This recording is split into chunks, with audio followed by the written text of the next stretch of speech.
Good evening, guys. Hi, welcome again. And good that most of you who were there yesterday have joined in already. And as we go on, more people are going to join, I'm sure.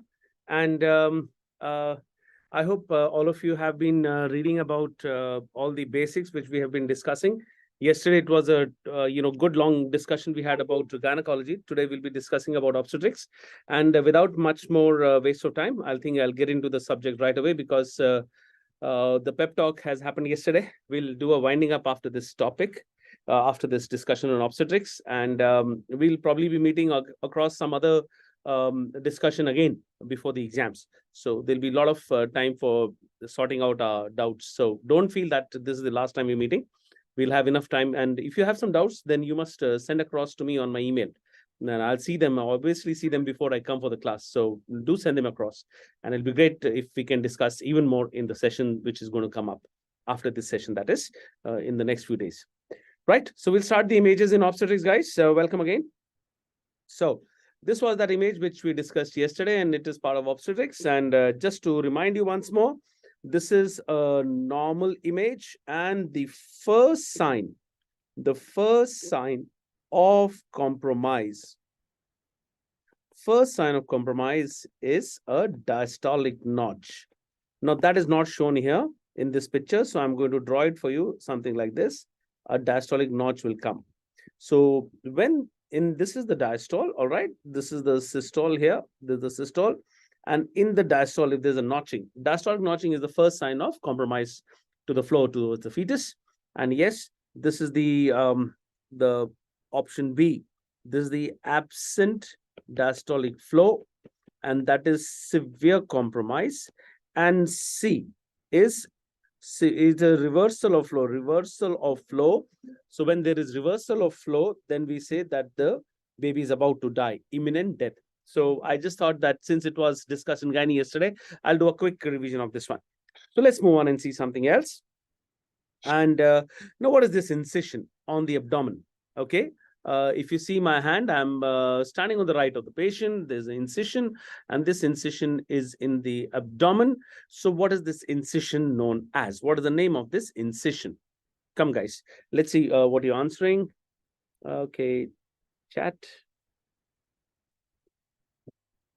Not audible. Am I audible now? Pratik, am I audible? Yeah, I think you're already answering. So I think I'm audible.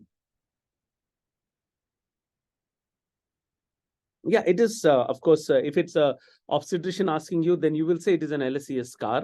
That's not enough. You have to tell me what type of LSES scar it is. Okay, so we have given a scar on the abdomen. It is known as it is a scar which is known as the Fannin stele. Yes, that is correct.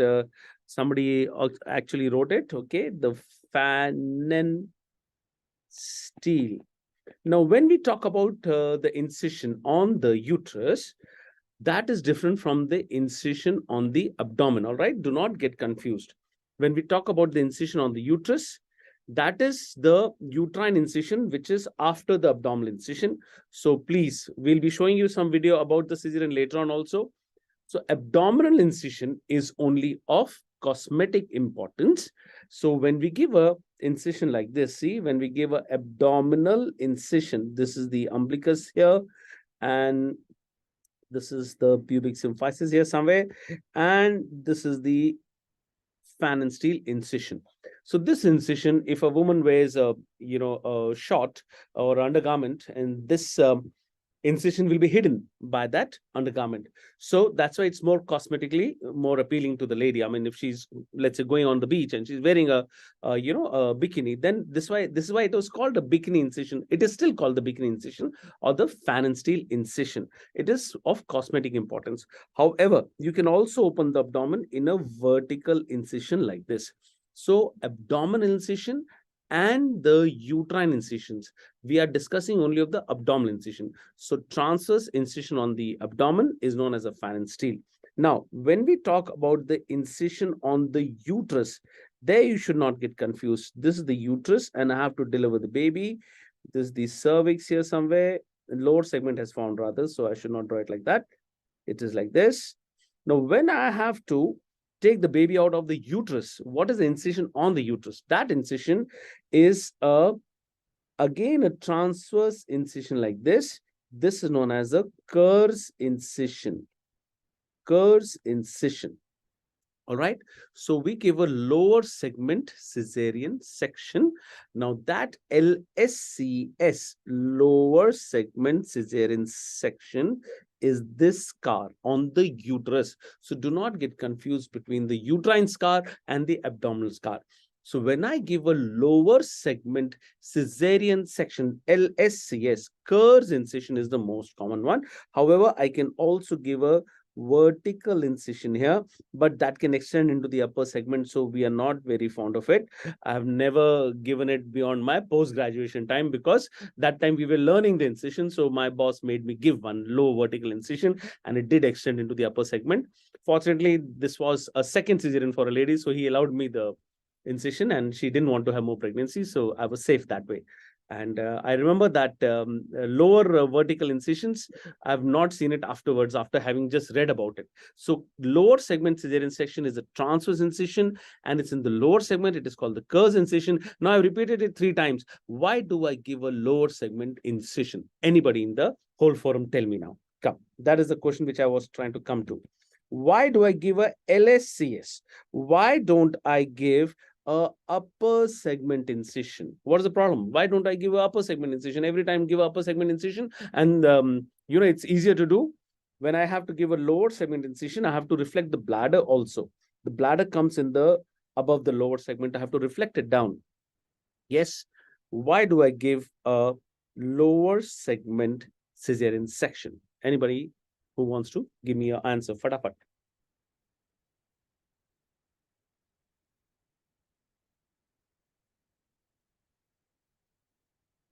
Okay, all of you answered less chance of rupture. Correct? It ruptures less. Why? Why does it rupture less? That was an easy part of the question. Lower chance of rupture. Why? Because when I want this woman to get into when she gets into the next pregnancy, I want to give her a normal delivery, because I'm a good obstetrician and I want to do a trial of vaginal. What is that called? It's called trial of vaginal delivery. Trial of scar, we call it, or we call it trial of labor after cesarean, also called vaginal birth after cesarean. Many names are given to that. So why can I do that? It's in the lower segment, so you can do that. But that why I have to get less rupture. Okay, Dr. House has given a good answer. No tissue cut. No, that's the wrong answer. So yes, some of you already know the answer. I'm so happy that when the woman, forget this incision, I'm going to take out this incision now. Suppose there's a baby inside this uterus, suppose, and we are talking about a normal thing right now. So when a woman goes into normal labor, I'm talking about a normal delivery now. So the upper segment, this segment contracts, but this segment does not contract, it retracts. So upper segment contracts, lower segment retracts. So when the lower segment retracts, that means this area is not taking part in a contraction at all. So lower segment, if I do a cesarean section in this first, whatever was the reason, suppose fetal distress, or it was a transverse lie, or it was a breach, or whatever it is, I do a lower segment cesarean section. Next time, there is no problem. Patient has come to the hospital. Please, she's had a previous cesarean. Now, this time she's gone to the hospital and she's saying, I'm pregnant. I'm 40 weeks of pregnancy. I want to have a normal delivery. And I read her papers and said, okay, fine. You had a previous LSCS. It was in the lower segment. I can give you a trial. I'm in an institute. I'm a trained obstetrician. And in this institute, I can give it not in a primary or a district level. In an institute, in a tertiary care center, you can give a trial of labor. In a tertiary care center, a trained obstetrician can give a trial of labor under supervision. Now, suppose my trial fails. In the middle of the night, even at 3 a.m. in the morning, I can do a cesarean section, because in my hospital, there'll be people who can do a cesarean at 3 in the morning, and they can be anesthetists, and they can be blood available at the middle of the night. That's why institutional setups. Now, when I'm giving the trial of labor, this patient will not rupture the uterus. Why? Because the upper segment is contracting and the lower segment is retracting. So the part where you've given the incision in the last cesarean, that part is not contracting, that part is retracting. That's why it will not rupture. So yes, your answers were correct. That lower segment ruptures less. Okay, how much is the chance of rupture? 0.5% to 2% for a LSCS. That's why you can give a trial of vaginal delivery next time. Why can you give? Because lower segment retracts, upper segment only contracts. Now, what is the chance of rupture of a classical? If I've done a classical cesarean section first time, what is the chance of rupture in this pregnancy? 8 to 10%. All right. So that's why we give a lower segment cesarean section every time. Now, this rather obese lady, I've closed the rectus sheath and I'm about to close the abdominal wall. I'm trying to show you that there's a big layer of fat. Those who are going to become surgeons and those who are going to become gynecologists, please remember, I don't close fat at all. I just go and put the skin in the skin sutures after the rectus. That's a personal opinion. A lot of you will be who are assisting in cesarean sections would have seen that the fat is also closed. Please, if you're going to become surgeons, take this one advice from me, that closing the fat and putting sutures in the fat is not something very tough. And if you put sutures in that, it can cut through, and that that area of fat, all those fatty micelles will be floating inside your suture lining, and they will attract bacteria, and lot of suture gaping is there when fat sutures are applied. So if you're going to do a lot of abdominal incisions, try to avoid putting fat sutures. Okay, but you guys are not postgraduates, so I'm not going to waste much time on this. Let's move on and see something else. What are you guys saying here? Hi guys, a lot of you are saying hello, and muscle damage is not powerful contraction. No. Okay, okay, more or less you got this right. Let's move on. Name the instrument. I think you can make out. Okay, let me see if you're not able to make out. I think I should have given a slightly better picture.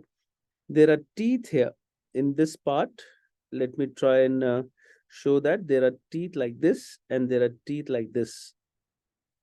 Yes. Oh, yes. I'm so happy that some of you have already started answering it correctly. It is the Alice tissue holding forceps. Very good. Alice forceps has teeth in it. Okay, you can see in this view slightly better. And in my laptop, it was looking good. On the Mac, it is not looking so great. Never mind. So this Alice tissue holding forceps, it is used to hold the rectus sheath when you're getting into the abdomen. So tough tissues you can hold with this. But yes, all you interns who have assisted cesarean sections, where else do you think it is used? It is used on the corners of the uterine incision. We just now discussed when you open the uterus. See, when you open the uterus and you make an incision here, this incision when you made, these angles, they have the uterine arteries very close to this, these angles of the incision. So they may bleed sometimes. So your Alice forceps is used here many times, although it's not the ideal instrument. The ideal instrument will come. I'm not going to say that name of that instrument. It is there in the discussions. So we can use this Alice forceps to hold even the angles and tough tissues. Please don't use this on the skin. Again, all the surgeons here in this forum, do not use tooth instruments on the skin. Sometimes when you give anesthesia and you want to check if the patient's, if you've given a spinal anesthesia, patient is conscious and you prick at the area, suppose you've given a spinal anesthesia, you want to check whether the patient is having pain or not. So you use a needle to check. The anesthetist uses a needle and gently they use it. Or it's still better to use a thumb forceps, which is the tooth thumb forceps. Gently just pinch her on the abdomen or in the area where you give the anesthesia, where you want it to be blocked. Please don't use the Alice. Alice has got a lock in it, and all these marks, when you hold the abdominal wall skin with this, it'll go and hold the abdominal wall and it'll cause a lot of skin injury. And later you can see wherever you check with this tissue holding forceps, wherever you check, later after 2-3 days of the surgery, you'll see she'll have bruises on that. So my PGs are very scared of using this instrument on the skin. No tooth instrument on the skin, especially not the Alice forceps. Okay, so that is Alice forceps. All we got that. Corner of the uterine incision. Okay, fine. Okay, good. Name this instrument. Okay. I will give you a hint. It is the best friend of the intern in obstetrics unit. It is the right hand of the gynecologist. Tell me the name of this instrument.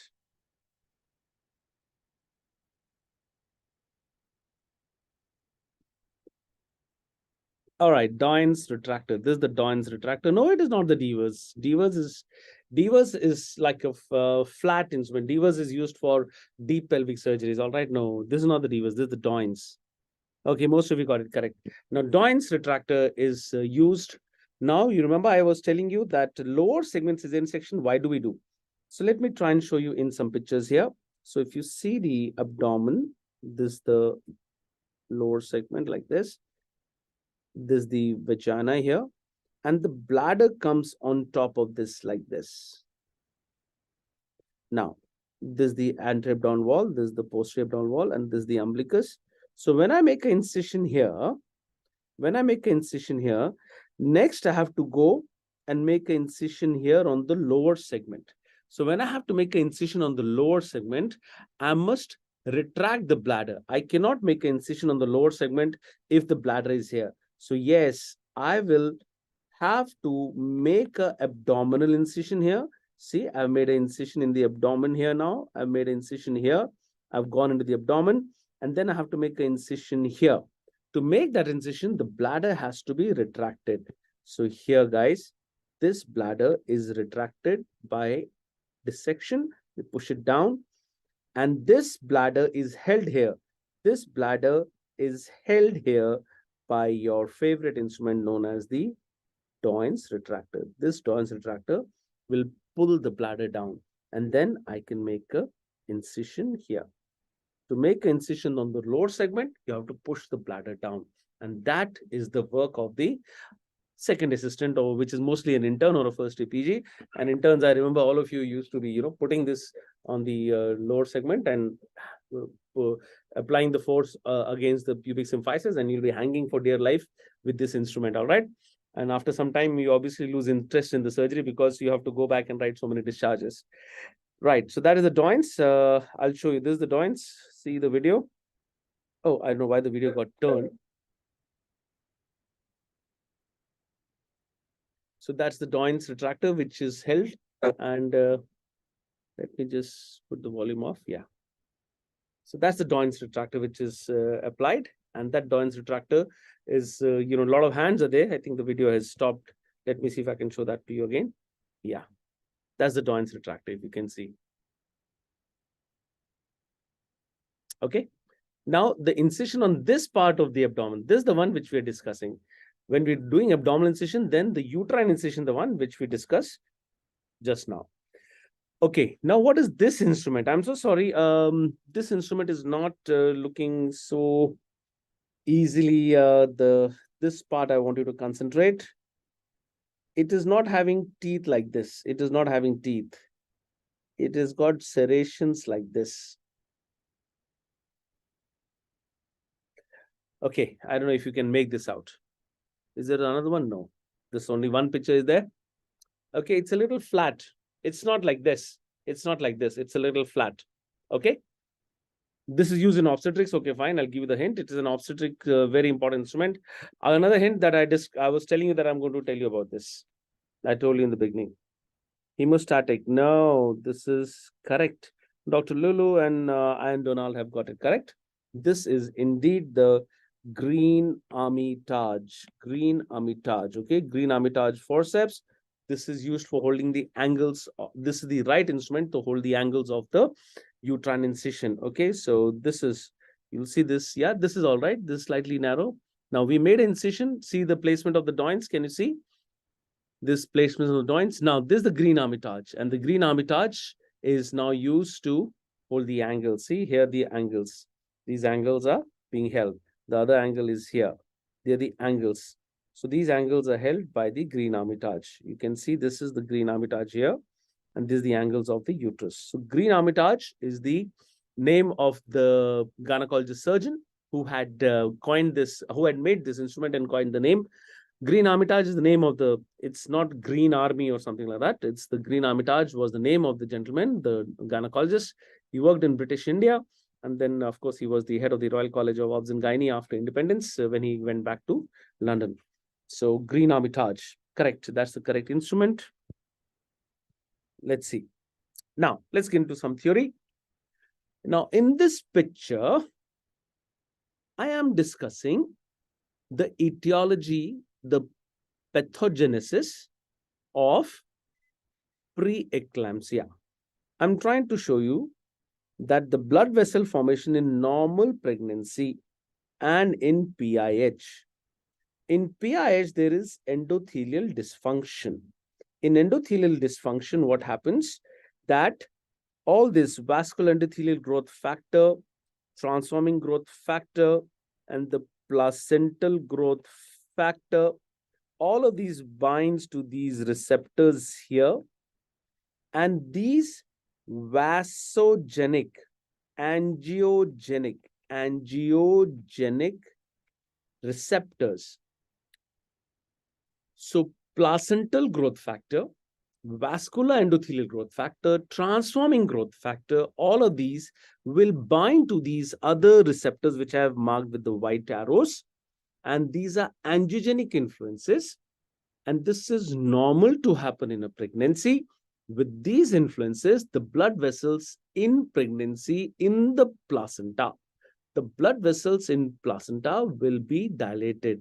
Good dilated, healthy blood vessels are required for the blood to go towards the fetal villi and the fetus gets nourishment.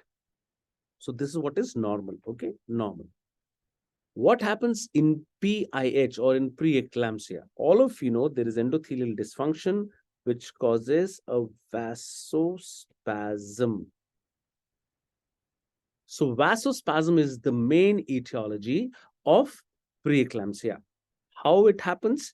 It is the main problem that there is vasospasm. To overcome the vasospasm, the blood pressure of the mother increases. So normally the angiogenic influences will make nice dilated blood vessels. But if these angiogenic influences, what are the angiogenic influences? Again, placental growth factor, transforming growth factor, and the vascular endothelial growth factor. These vasogenic influences, if they're not allowed, these angiogenic influences, if they're not allowed to work, then there will not be vasodilation, there'll be vasospasm. So vasospasm causes the mother to increase the blood pressure. And that blood pressure, when it increases, that is going to be the manifestation in the mother. All the organs will have blood pressure, which will be increased, not just in the placenta. There'll be high blood pressure in the kidney, high blood pressure in the eyes, high blood pressure in the liver, in the brain, and all the manifestations of preeclampsia happen. So what is the question in this picture for you? The question in this picture is, what is X and Y? What is X and what is Y, which is inhibiting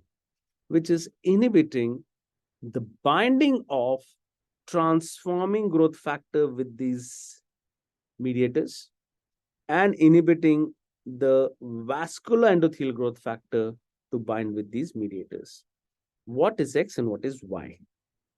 This question came in last year's NEET. Yes. Let me see.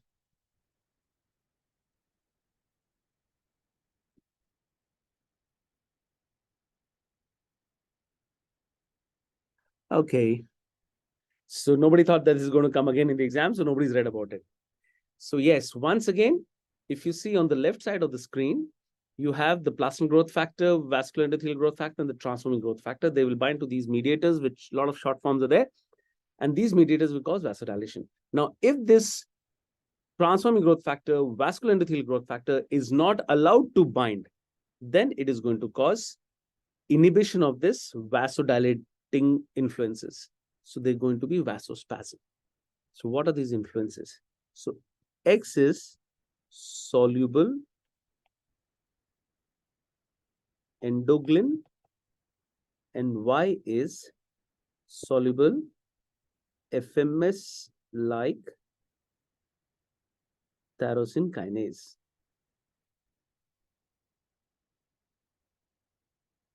Okay, SFLT1. So please remember soluble endoglin and soluble FMS like tyrosine kinase. These are the ones which are the new investigations which are sent these days. Anti-angiogenic influences. This is already a lab investigation when we are trying to predict that this woman may have PIH in pregnancy later on. In early pregnancy, we send these investigations these days. So don't think it is too much out of course. It is so common now that it has already come as an MCQ question to you last year, and it is already been sent as a investigation for patients in the outpatient department. Okay, so let me try and show this to you. What happens in PIH? There is vasospasm. So there is lower level of proangiogenic mediators like placental growth factor. This is reduced. And there is higher levels of anti-angiogenic factors like soluble FMS like tyrosine kinase 1 and soluble endoglin. So these increase. Also, you should know other things like prostacyclin, which is PGI2, and thromboxane A2. So these also, this is a vasodilator. This is a vasoconstrictor. So we keep saying vasodilators increase and vasoconstrictors reduce. Yes, I'm sorry, other way around. Vasodilators reduce and vasoconstrictor increase. We keep saying that. So what are those vasodilator influences? Prostacyclin. So prostacyclin, this vasodilator, this will reduce, and thromboxane A2 will increase. So this also you knew. But what was asked last year? What is the ratio? So prostacyclin PGI2 to thromboxane A2 ratio. This ratio, yes, it's very obvious that if PGI2 reduces and thromboxane A2 increases, this ratio reduces. Reduction in this ratio. So these are the two things which came in your exams last year. Let's see if you guys all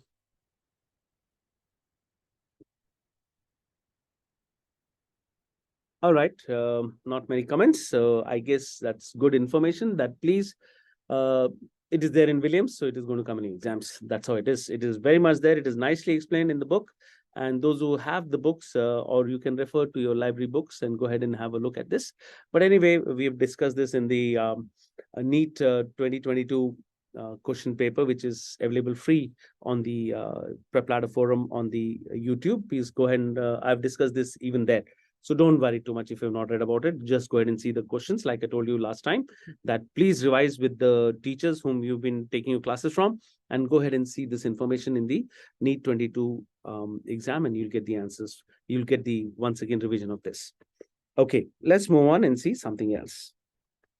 Now, in this picture of a pelvis from the inlet, this is the inlet of the pelvis. All right. So in this inlet of the pelvis, what is this 11 centimeter diameter? I'll draw that and show you. What is this 11 centimeters diameter? What is this diameter? Come on, tell me. Okay, I'll mark it for you. This diameter I'm asking you. What is this diameter? It is from the tip of the sacrum. It is 11 centimeters. It is to the, okay, I'll give you the hint. It is to the tip of the pubic symphysis. What is this diameter known as? Come, this I'm going to wait for your answers. Let's see what you're going to write. Anteroposterior diameter se nahi chalega, guys. Anteroposterior diameter.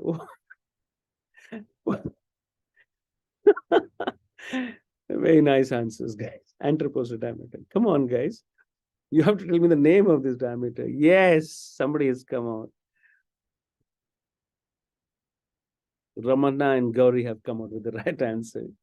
Yes, this is the true conjugate or the anatomical conjugate. Yes, now let's see if I can make this slightly better for you in this pelvis. I don't know whether it is nicely seen. Okay, so if you see from the top of the sacrum to the top of the pubic symphysis, okay? From the top of the sacrum to the top of the pubic symphysis. Okay, it's getting blurred. Is it better now?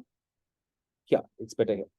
So from the top of the pubic symphysis to the top of the sacrum, that is what is known as a true conjugate or the anatomical conjugate. Okay, but if you see this, I don't know whether you can see that closely now. Okay, if you see the back of the pubic symphysis here, see the back of the pubic symphysis. there's a slight bulge here. Okay, there's a slight bulge here. That is known as a pubic tubercle. So there are actually 3 diameters at this area. Yes, all of you have an idea of it, a fair amount of idea. And those 3 diameters you have to understand. From the top of the sacrum to the top of the pubic symphysis, from the top of the sacrum to the back of the pubic symphysis, from the top of the sacrum to the lower part of the pubic symphysis. All right, there are 3 diameters which you have to understand. So from the pubic symphysis, there are 3 diameters which are going to the top of the sacrum. All right, I know this probably was getting a little blurred. So I have another way of showing this to you by this picture here. So if you see this picture, there are 3 places where this diameter is taken from. From this is getting hidden in black. There's a pubic tubercle here. So yes, the green one, the one on the top, all right, this diameter is known as the true conjugate or the anatomical conjugate. And the one in red, that is the obstetric conjugate. And the one in blue here, this is the diagonal conjugate. All right. Now, these 3 diameters from the top, back, and bottom of the pubic symphysis to the top of the sacrum, there are 3 diameters. Which one of these diameters is the shortest? Come on, first you tell me that. Then we'll get into this discussion more. Which one of these is the shortest? Yes, come on, I'm waiting for you guys. Which one of these 3 is the shortest? You can tell me either in AC, OB, OC, or DC, or you can tell me in name of the colors. True obstetric, anatomical obstetrics. All right. See, there's a confusion there. So I'm happy that I took out something so simple to discuss with you. Please remember, when there is a tubercle here, then obviously this will be the part which will be jutting into the pelvic cavity. So this will be the shortest. So the red diameter or the obstetric conjugate is the shortest. Obstetric conjugate is the shortest. That's why it is of obstetric importance. Why? Because the baby's head has to enter the pelvis. When the baby's head has to enter the pelvis like this and go through the curve of Caris, the passage of the pelvis is known as curve of Caris. So when the head has to enter the pelvis, which diameter is the one which is going to be the shortest for this baby to go through? So anterior-posterior diameter at the brim of the pelvis, the shortest one is the obstetric conjugate. Okay, that is of obstetric importance. All right. So that diameter, how do you calculate? We can only calculate one diameter in all of these 3. Yes, I can do a per vaginal examination. I don't know how it is seen on the screen, but I'm trying to show you that I'm doing a per vaginal examination. So I can do a per vaginal examination like this, and I can only calculate from the lower part of the pubic symphysis. Blurred, it is blurred, it is blurred. Wait a minute. Yeah, somewhat better.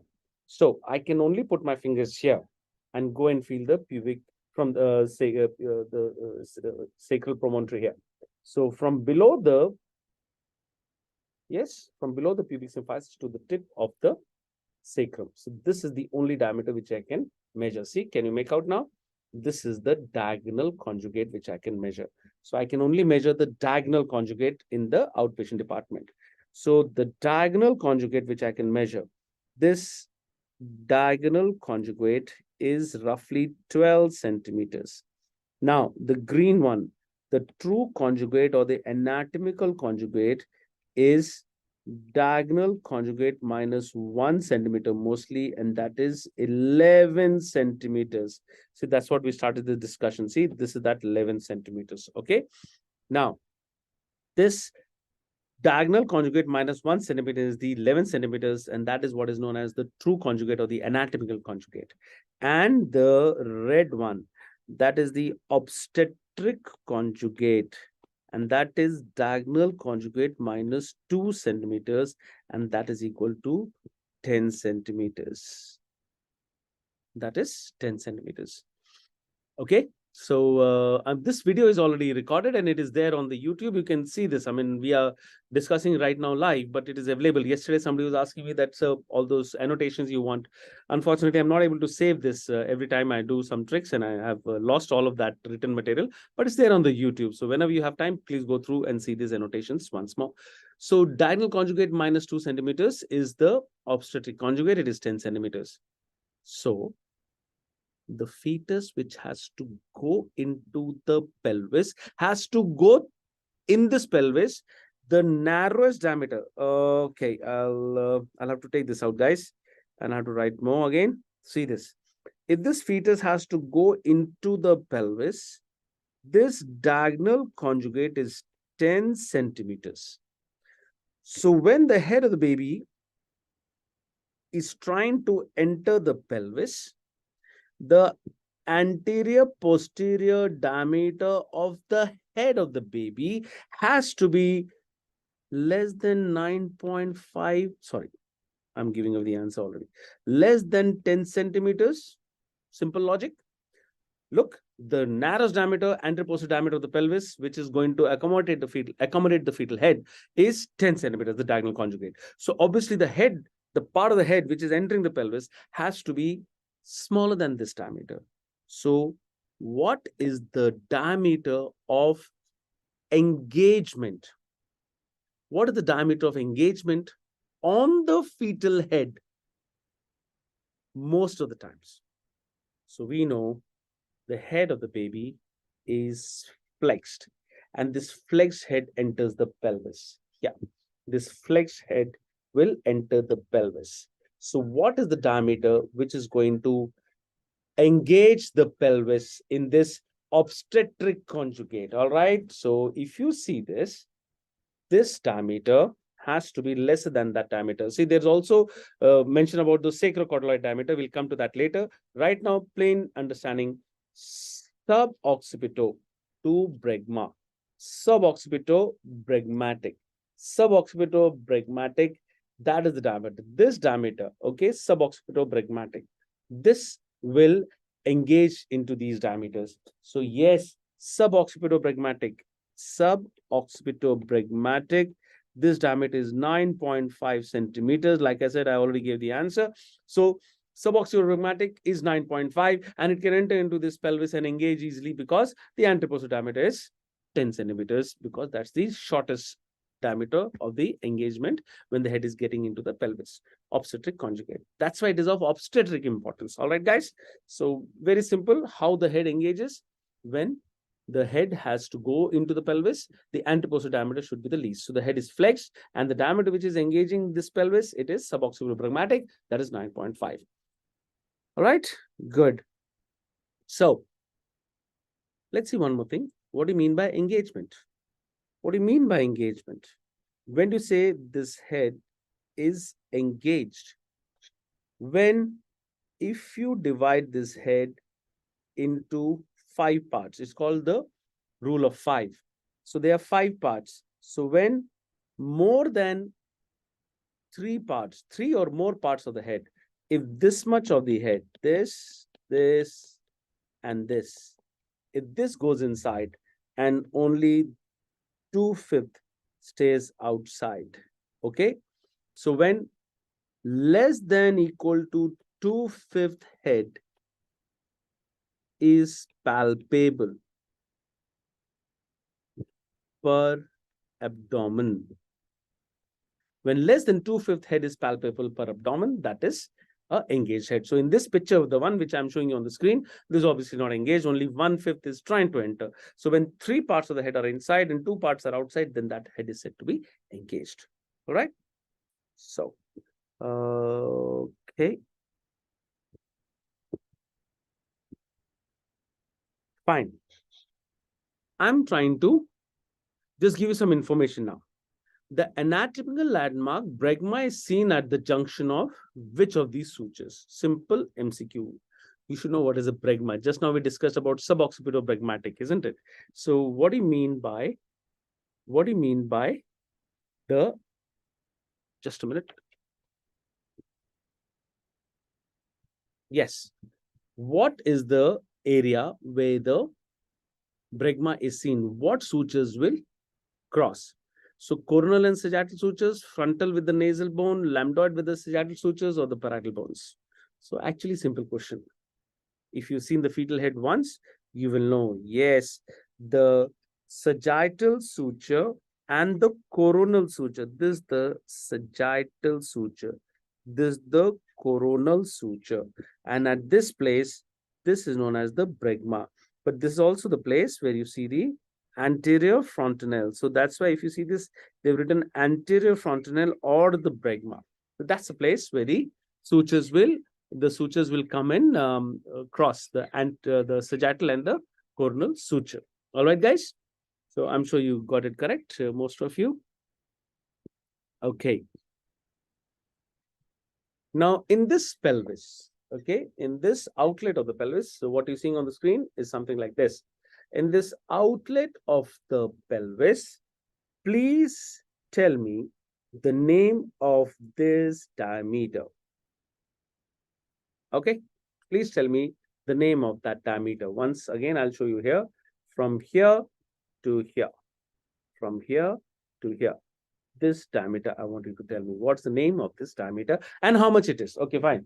Let's make it more interesting. How much is this diameter? Interspinous, bispinous, correct. Both are correct terms. It is known as the interspinous diameter or the bispinous diameter. Okay, how much is this? Don't check, don't check. 10 is wrong. 10.5 is better, Lulu. Correct. KKC 10 is also correct, but I would want you to write 10.5. So, guys, what is the broadest part of the head of the baby? What is the broadest part of the head of the baby, guys? So, if you see the broadest part, so same thing. Let me just turn this. I'm showing you this is the outlet of the pelvis. So, this is actually, the picture is from the outlet, but if you see this interspinous diameter, if you see this pelvis, this interspinous diameter is at the level of the least pelvic dimensions, isn't it? So interspinous diameter is the middle part of the pelvis. It is the pelvis, which is the area which has the narrowest diameter of the pelvis. The mid pelvis is the narrowest part. See, this is the inlet, this is the outlet of the pelvis. So interspinous diameter here, this is the narrowest part of the pelvis. So this is 10.5 bispinous diameter. Now, when the head of the fetus has to get into this is the biparietal diameter, which is the broadest part of the pelvis. So biparietal diameter, or the broadest part of the pelvis, has to go through the mid pelvis. So when this biparietal diameter, I've made it slightly bigger than this. Let me just try once more. Yes, that's a better picture. So when the biparietal diameter, I'm just superimposing for you to understand. I'll take it out. When the biparietal diameter, the broadest part of the baby's head, see, if you look at me, what's the broadest part of my head? See these two prominences, biparietal diameter, same in the baby's head. Biparietal diameter. In the transverse diameters, the broadest part of the baby's head is the biparietal diameter.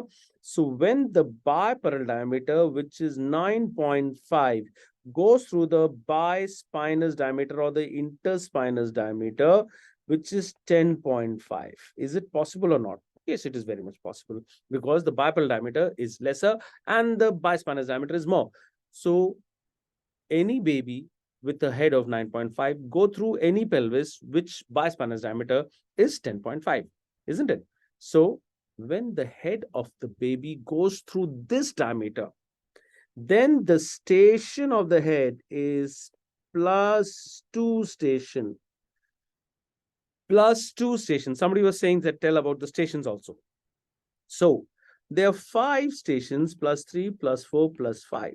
So when I do my pelvic examination of a woman in labor, when I do this pelvic examination and I feel the fetal head, okay, this way it is not so, yeah.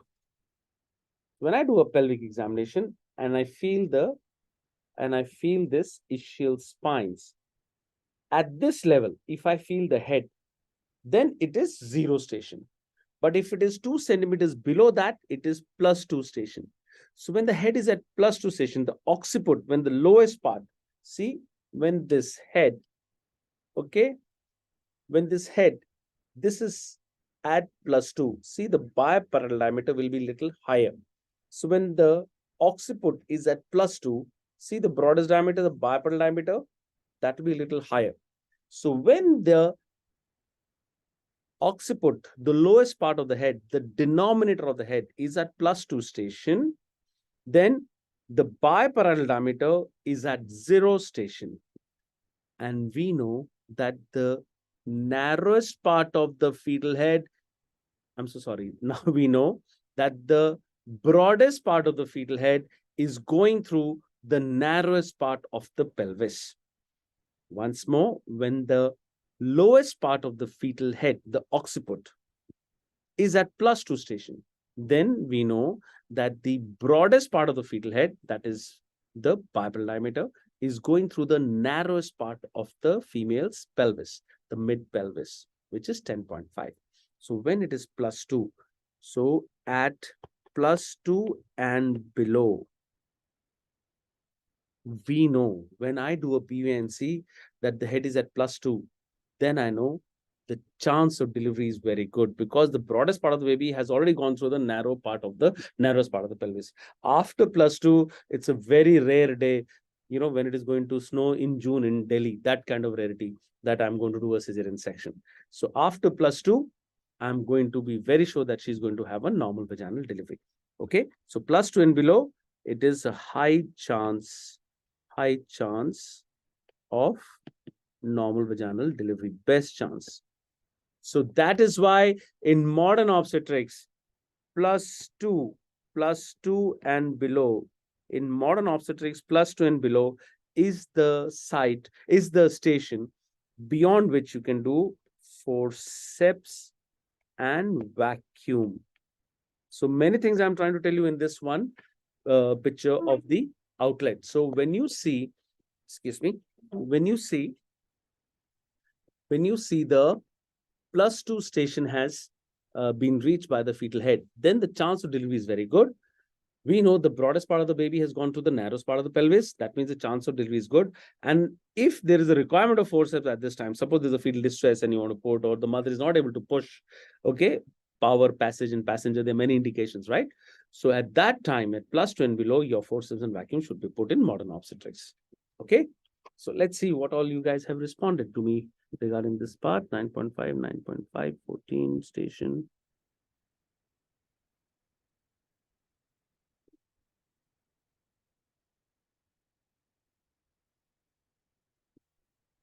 Gauri, you mixed up two things. The greatest plane and the least plane. You mixed up both two. So yes, the plane passes through the ischial spines. Okay, that is correct. And from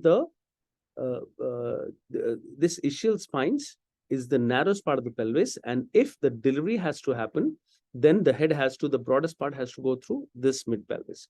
So just go and look about this planes of greatest pelvic dimensions and least pelvic dimensions. My screen is not showing so very clearly here, so I think I'll avoid that discussion now and then move on. See, next. Guys, this is an ultrasound of a pregnant lady.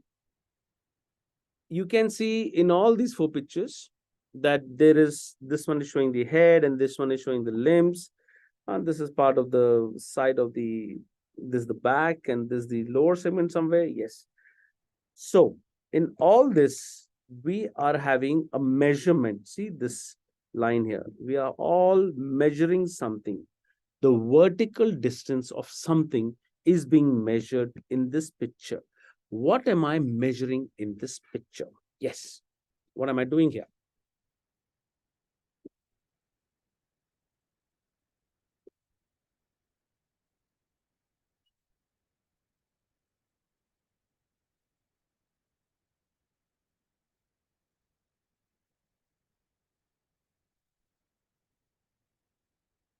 AFI, right? Crown rump length nahi hai, Preeti.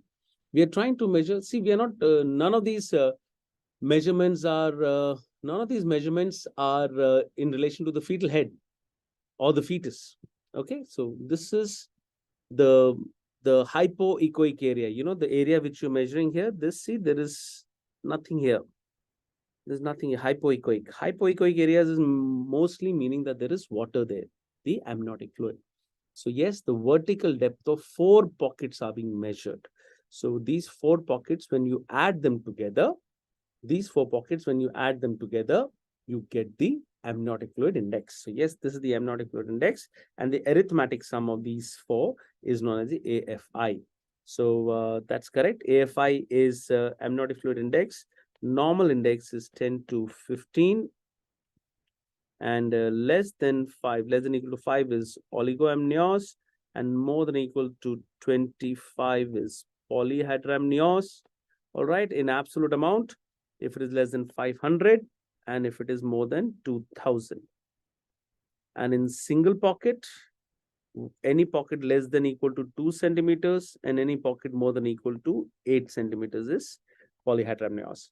So single pocket criteria, this is the single pocket. Anytime, any pocket, if it is more than 8 centimeters, even one pocket more than 8 centimeters, if this length, suppose this was 5.1, suppose it was 8 centimeters. So then we say it is polyhydramnios. For any pocket, any one pocket less than 2 centimeters, it is oligoamnios, single pocket criteria. Or in amount, absolute amount of LICA, we know it is 500 and less is oligoamnios, and more than 2000 is polyhydramnios. And what else? When is the LICA maximum? Yes, $1,000,000 question. Everybody has their own ideas. So all of us teachers, I've seen most of my friends who are teaching you, everywhere we say 32 to 34. And in your exams, one of these will come. So we'll say MCI exams, they're specifically given only the choice of 32 and term. And there was no in-between choice. So obviously, I would say 32 weeks is the maximum LICA. Please, I'm very sure it is not term. Term, the LICA reduces. 36 weeks onwards, we can do, at 36 weeks, we can do what? We can do external cephalic version. Why? Because the LICA is now reducing. So let me try and show you that in a picture here, that the LICA amount is like this. At 32 to 34 weeks, 32 to 34 weeks, it is 1000 ml. And at 40 weeks, it's around 600 ml. And 36 weeks, it's around 800 ml. So when the LICA is reducing, see, now the LICA is reducing here. So that's the time when I can hold a baby and turn the baby if it is a breech or it's a transverse lie, because the baby is bigger and the LICA is now reducing. That's the principle, external cephalic version. So I always give an example to make you understand a fact. A lot of us have a confusion that LICA is maximum at term, and some places also it's been given as that it is maximum at term, which is wrong. Please remember, LICA is maximum at 32 to 34. And once it starts reducing, I know that if I turn a baby, he will stay turned. Suppose it's a breech and I'm trying to turn it to cephalic, because cephalic delivery is easier and better and less injuries. So I can turn the baby and call it an external cephalic version, and I can do it at 36 weeks because now the LICA is reducing. So the chance of the baby returning back to breech is much lesser because the LICA is reducing and the baby is becoming bigger.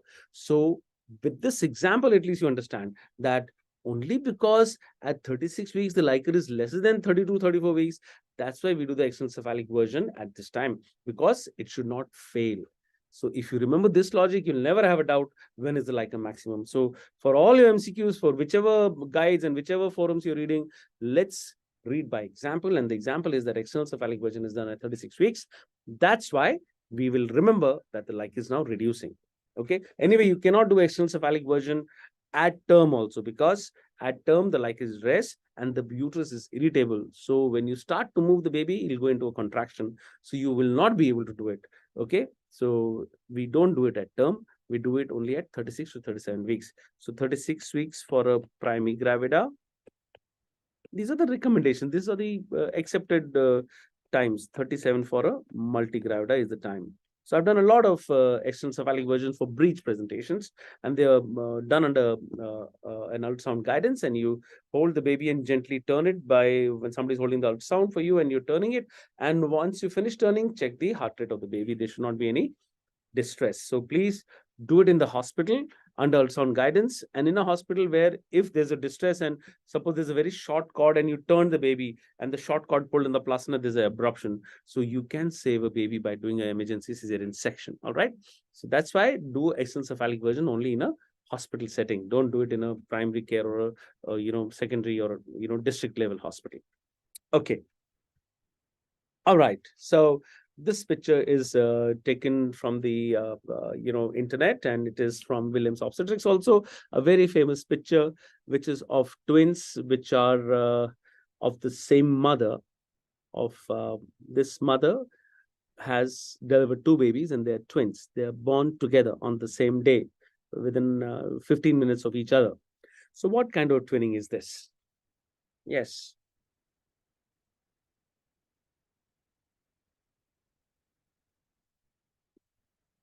Okay.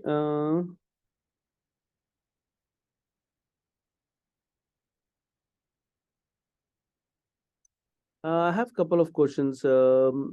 Cersei, why only 4 pockets? Yeah, 4 pockets because there are 4 pockets. When a woman is lying down, Leica will be in 4 pockets. There'll be 4 pockets. There'll not be 8 pockets or 6 pockets like that, isn't it? 4 pockets of Leica. When a woman is lying down, there'll be 4 corners of the uterus, isn't it? So there are 4 corners of a room. That's why we say 4 corners of the, otherwise, if you see in 2-dimensional, that's the only way. Otherwise, it's a circle. Then where do you go and see? So when a woman is lying down, 4 corners, 4 pockets of Leica you measure. So that's why. So superfecundation or superfetation, there's no way in you can answer that by seeing these babies. Guys, that's a different level. Let me try and explain you. When a baby, I'm so sorry, when a oocyte is fertilized by a sperm, and then another oocyte is fertilized by another sperm in the same cycle, that is going to give dizygotic twins. So dizygotic twins, 1 cycle, 2 eggs.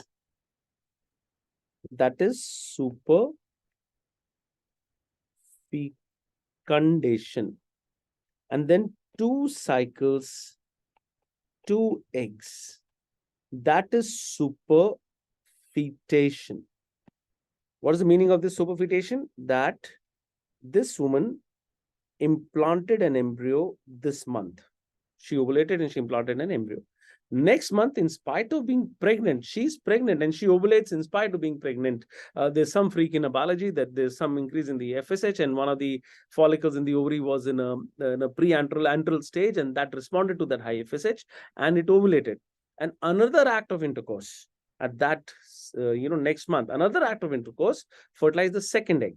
So another embryo implanted now here. So 1 embryo is implanted last month, another embryo gets implanted this month. So this is 2 embryos formed in this woman by 2 different acts of intercourse of 2 different eggs, but they are together in this uterus. So that is also twins, and that is also dizygotic twins. So dizygotic twins are superfecundation or superfetation.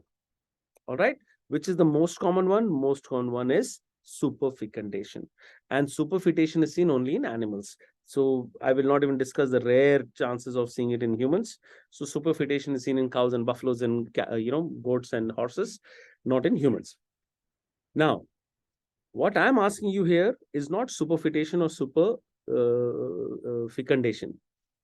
We are talking about 2 babies which are born to one mother, and the 2 babies of different color. So what is the problem here? That yes, it is dizygotic twins, but they're 2 different fathers. Yes, this is a case of superfecundity, correct? It is a case of superfecundity, but it could be a case of superfetation also, isn't it? So I'm not asking you to say superfecundity or superfetation. 2 oocytes getting fertilized by 2 different sperms. So superfetation and superfecundity both can be the cause of this picture. I'm just trying to say, can this happen that a white mother and a white husband have this kind of a delivery? So it can only happen if this woman has a child which is born, 1 child born from the father and another child born by another oocyte fertilized by another gentleman, which was a black man in this case. So that's why this woman delivered one baby, which was a black baby, and one baby was a white child. So I think that's the more diplomatic way of saying black babies. I think I'm not incorrect in using that nomenclature. I hope I'm safe here. So yes, this is what is a set of twins born by two different fathers. So this will come in your exams, and superfetation, superfecundity, both can be the cause of these babies. Okay, both can be the cause of these babies. So looking at this, you cannot say it is a superfetation or superfecundation. Okay, looking at this, you will only say it is dizygotic pregnancies. Now, the next question which I'm going to ask you, okay, let me see what you're answering to this first, and then we'll discuss other things.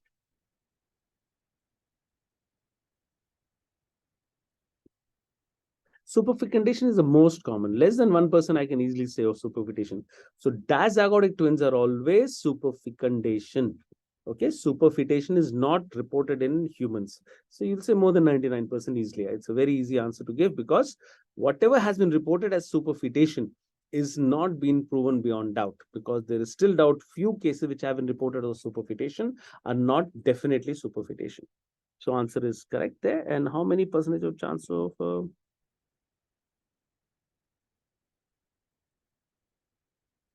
Ferindas, you're stuck in the previous question. So I'm talking about the mid pelvis. The narrowest part of the pelvis is the mid pelvis, the least pelvic dimensions. So least pelvic dimensions are at the level of the ischial spines. So the narrowest part of the pelvis, the transverse diameter of the mid pelvis is the bispinous diameter. All right. So that is around 10.5. And yes, the diagonal conjugate is also 10 to 10.5. All right. So when we're talking about the mid pelvis, that mid pelvis, the diameter I'm talking about, and that is around 10 to 10.5. Same, the diagonal conjugate is also 10 to 10.5. So don't get into too much of confusion regarding that. So mid pelvis is the narrowest part of the pelvis, and in that mid pelvis, the narrowest diameter is the bispinous diameter. All right.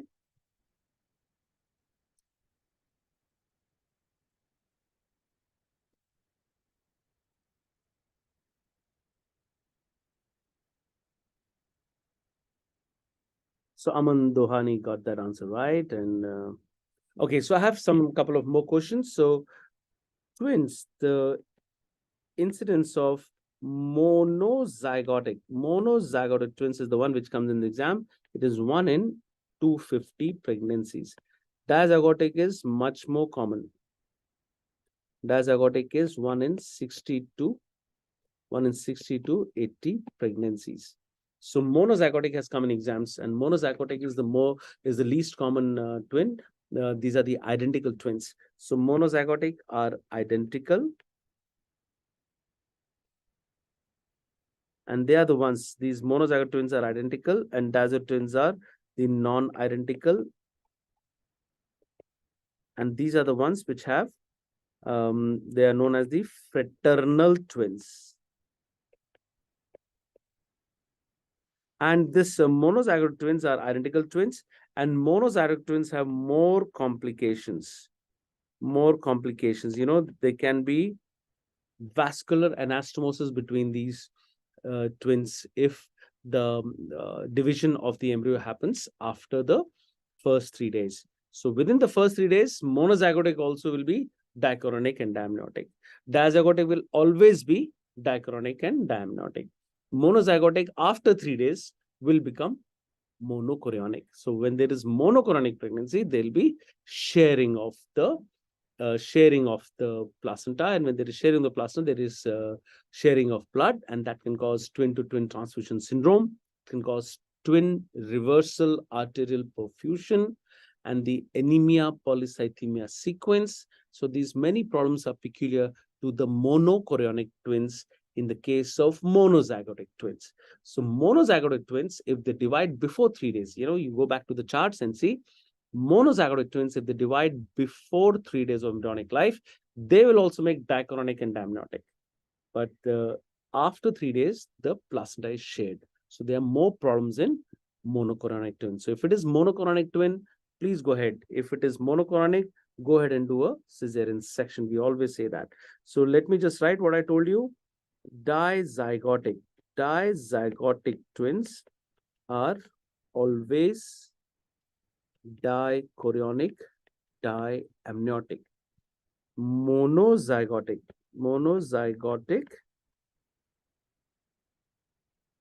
if before 3 days of life, 3 days of life, there is a split, then they can be dichorionic, diamniotic. So this is only 30%. So monozygotic twins being dichorionic and diamniotic is seen if it is before 3 days. And what is the percentage of this?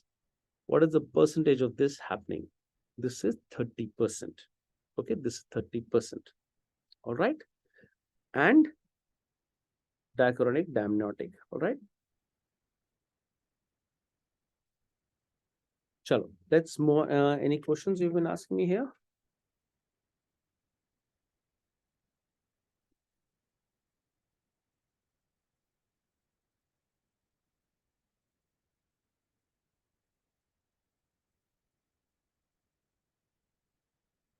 All right. So please explain partograph. Somebody is asking me. Now, partograph is the I think I should have got some pictures of the partograph.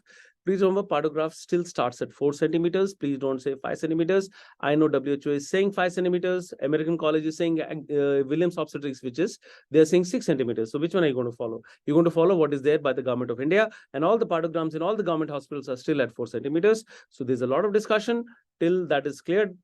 Till this exam, I'm very sure that you have to answer 4 centimeters. Partogram is started at 4 centimeters, and we do the per vaginal examination in active labor once in 2 hours. Every 2 hours, we want the cervical dilatation to be 2 centimeters.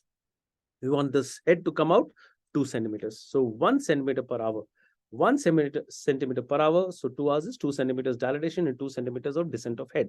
So we will make a graph. You know, the dilatation should start, go on happening at this rate, and the descent of the head should go on happening this rate. And we make a graph, and that graph is compared with some lines. There's a alert line and there's an action line. So it starts at 4 centimeters.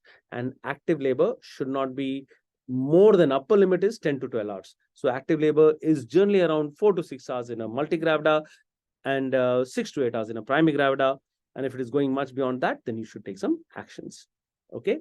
And please see the heart rate also of the baby, along with this progress of the labor of the mother, along with the uterine contraction, descent of the head, and the dilatation of the cervix. See the fetal heart rate. Fetal heart rate, all of you know, fetal heart rate is normally 120 to 160, and less than 100 and more than 180 is what is distressed by the partogram. All right. Most of us say that more than 170, we are not very happy, and less than 110, we are not happy. But yes, the limit to say distress is less than 100 and more than 180. Along with that, see the uterine contraction, maternal urine, whether they are ketones positive in that, see the maternal heart rate, see the maternal blood pressure, and maternal temperature, see the liquor of the, what is coming out of the vagina, whether it is clear or whether it is meconium stained or it is blood stained.